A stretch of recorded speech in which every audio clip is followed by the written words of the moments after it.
Chapter 25, The First Encounter. I'm surprised there is such a thriving forest so close to the Ashbourne Mountains. Kai trekked across the fallen leaves and grass with the group, heading deeper into the unknown forest. There is no reason why this forest wouldn't be thriving, Hector answered, even though it's so cloudy near the mountains. I doubt this forest sees much sunlight. Shouldn't you know this already? The environment has adapted with magic to live and thrive under conditions with limited sun. The tree themselves are a special variant that doesn't require much water or light. They are actually one of the main exports besides ashstone. Shouldn't we discuss what everyone's class and magic element are so we can work on a strategy? Asked a short, freckled girl, looking around for confirmation. Her friend walking next to her also nodded. Why? What can you even do? You're only level 14, Jason sneered. You'll be more a liability than helpful out there. Just stay in the back and out of my way. What a classic asshole in the making. He's not entirely wrong though, call him callous, but he had no inclination of sharing experience with other students except perhaps Hector. With Jason setting the tone of how the groups would work, people began splitting into smaller groups. The freckled girl joining two others near her level. Jason and his two goons were obviously a party. Seeing as how both Kai and Hector had not yet picked a group, the friend of the freckled girl approached them. Would you guys like to join our group? He asked. Human, Foundation level 21. Sorry, not interested right now. Kai turned him down. Undeterred, the students gazed, turned to Hector. Same. Looking a little crestfallen, the student turned away before shaking his head no. The others, seeing it, looked a little dejected too. Hector stood at his side, seemingly unbothered. He was at the highest level of all the students present. Right now, the others were a liability to Kai. Without knowing what they would be facing in the forest, he didn't want to commit to anything with the less experienced students. Since this was their first trip, he didn't think there would be anything too outrageous that required a 10-person team to survive.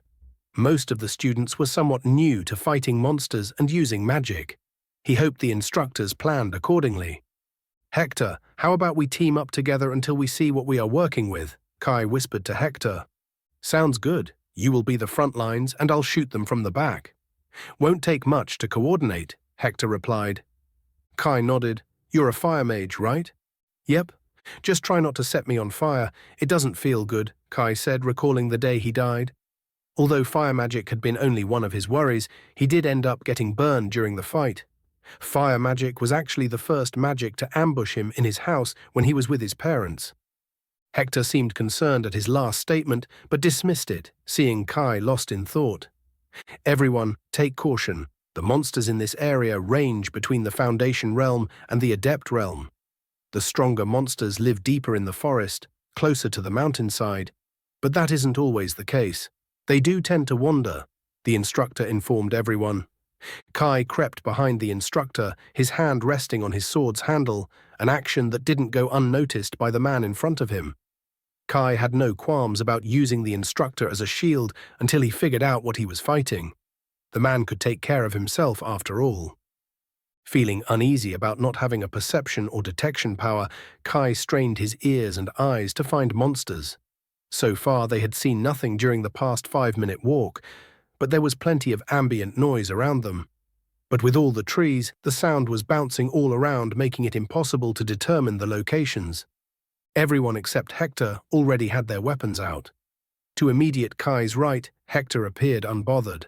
His eyes swept back and forth through the forest, but walked relaxed with his hand grabbing his wrist behind his back in a very sagely pose. Surprisingly, Jason looked on edge. His ornate sword was out in his hand. He kept flinching every time there was a sound. Somewhere in the distance, battle had already begun, small explosions and sounds of fighting echoing through the trees. Sir, what kind of monsters are we going to fight? One of the students asked. You will see soon enough. We are approaching a few now. Within seconds, two beings came into sight. Great Deer, Foundation level 90. Great Deer, Foundation level 86. The deer looked docile enough, grazing on grass as the group approached the clearing. Their large bodies were covered with reddish-brown fur. Despite the deer standing on all 4 legs, their backs were taller than Kai's head.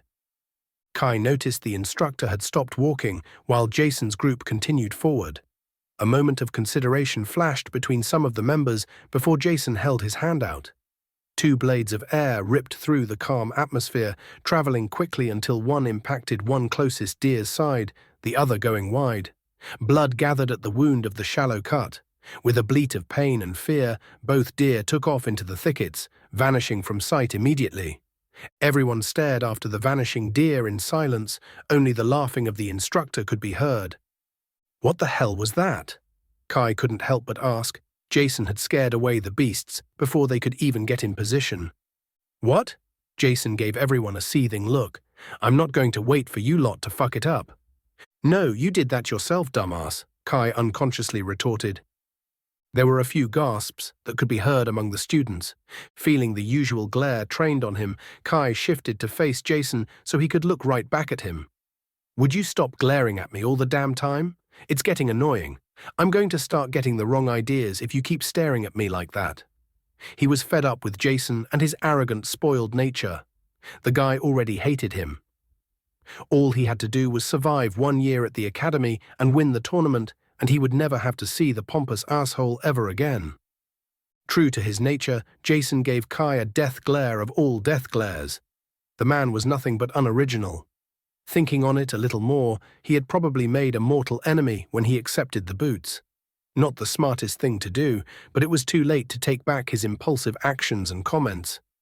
If you children are done playing around, we have more monsters 40 meters out to your left, the instructor informed. He could hear the sound of a strange barking amongst the trees, the foliage masking the origin of the sound. It was infrequent enough that it took a few seconds to locate the source. Hiding among the leaves was a green lizard no bigger than his forearm. Every time the lizard opened its mouth, a sound akin to a dog would bark out.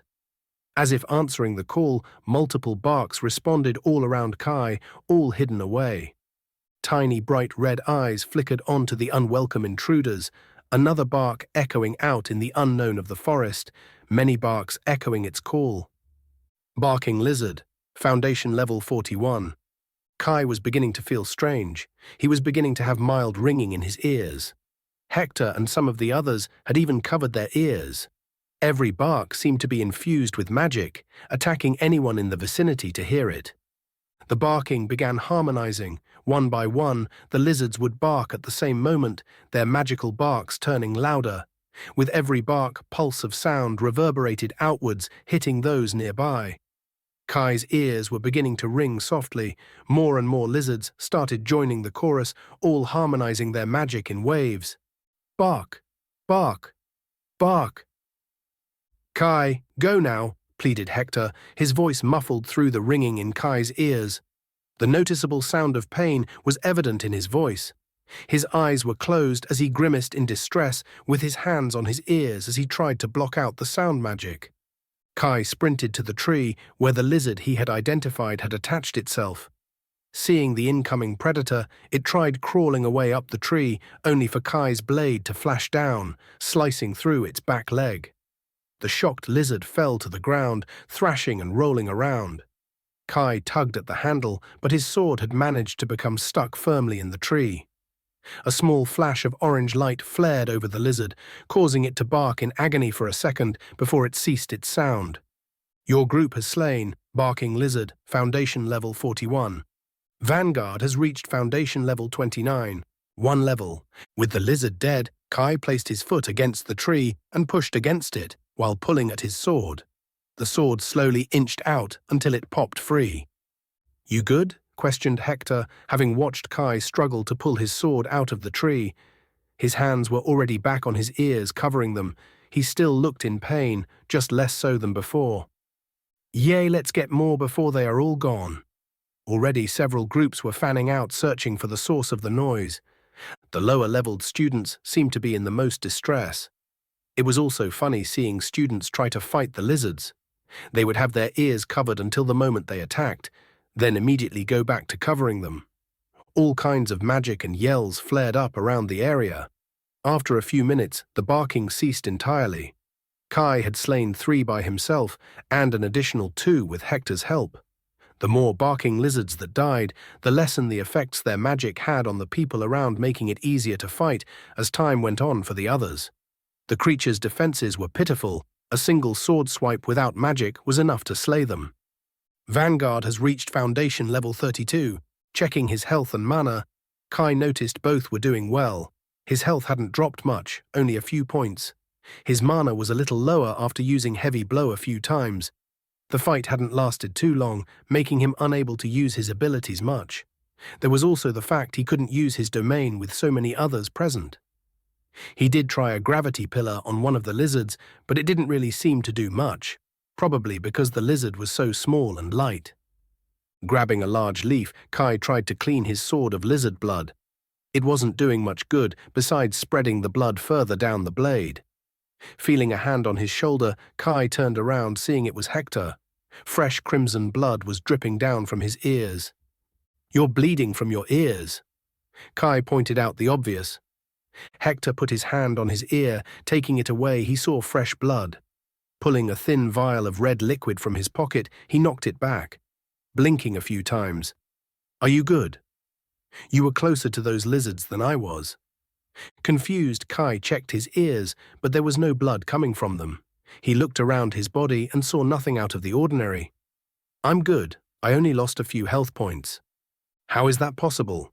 You were closer to them, and I'm almost 50 levels above you," he observed Kai with curiosity. "Maybe you should invest more into vitality," Kai half joked. It was very unlikely that his vitality was higher than Hector's. So why was I less affected by the sound magic than he? I can't exactly ask him about his stats or abilities.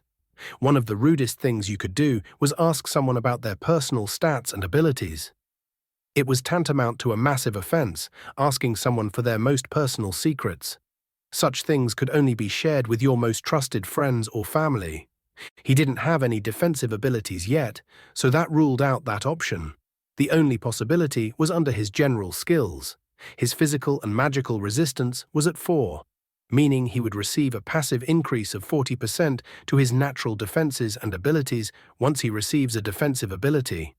His Blood Champion class had not given any additional resistance, unlike his Vanguard class.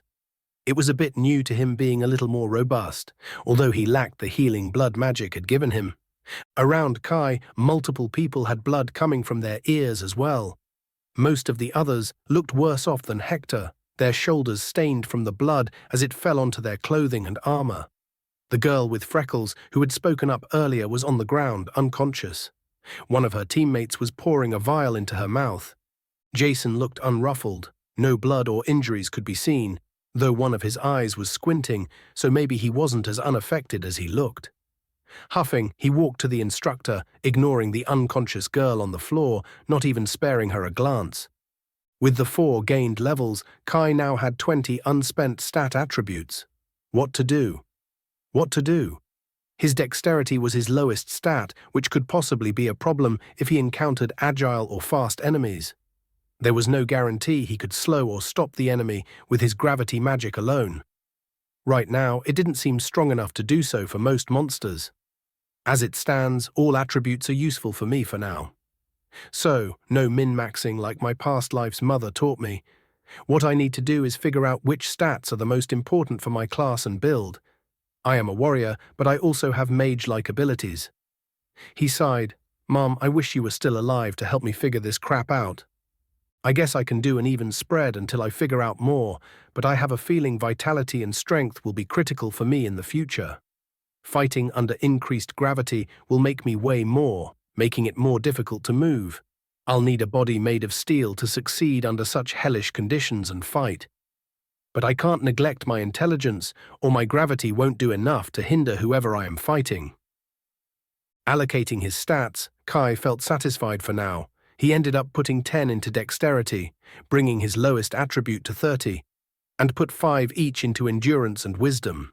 For a split second, he felt magic flow through him before it vanished as if it hadn't existed. "Students, let's proceed to the next area. Only 5 hours are left," the instructor called out, beckoning the students over. Everyone was on their feet within moments, even the formerly unconscious freckled girl, although she was a little wobbly, requiring assistance to stand and walk. One of her teammates turned out to be a healer and was giving her extra attention. Panting lightly, sweat dripped from the brow of the healer. He looked exhausted already. Kai knew healing took a massive amount of mana, making it so the low-leveled guy was probably out of mana already, even after healing minor injuries. 4 levels, not bad, Hector commented to Kai. Kai noticed that Hector had not gained any levels, not that he expected him to. The monsters were at a much lower level than him and hardly proved a challenge to kill. Let's get going before the others get there first.